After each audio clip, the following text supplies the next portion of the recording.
Hey everybody, welcome back to Sustainability Sunday. Happy Earth Week. We got Earth Day coming up this Thursday, April 22nd. You know, on Sustainability Sunday, we spend a lot of time talking about some of the specific projects and initiatives that we've got going on here to address some of our environmental impacts. We thought Earth Day and the week leading up to it might be a good time just to reflect and talk a bit about, you know, why we think it matters and a bit of the history of, you know, environmental action not only here at the ski area, but in the U.S. and in the world at large.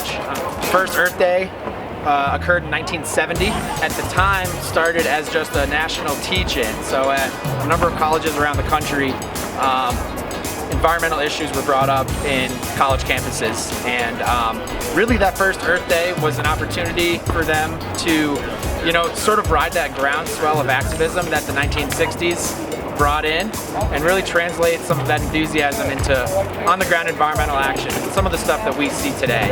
As a direct result of that first Earth Day, we ended up with some landmark environmental policies and laws here in the U.S., starting with the National Environmental Protection Act of 1970 and the Clean Air Act, followed by the Clean Water Act and a number of others.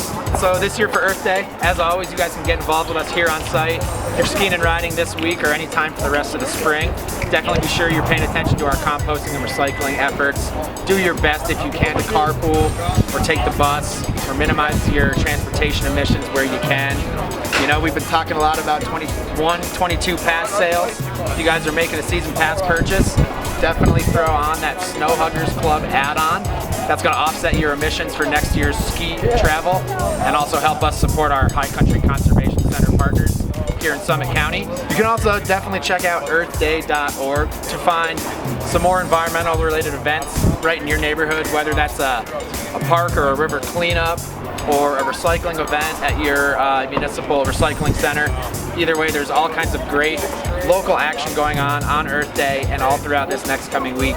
So as always, make sure you find the best way for you to get involved. And if you're here at Arapahoe Basin, do your best to help us meet some of our goals and celebrate another Earth Day in style.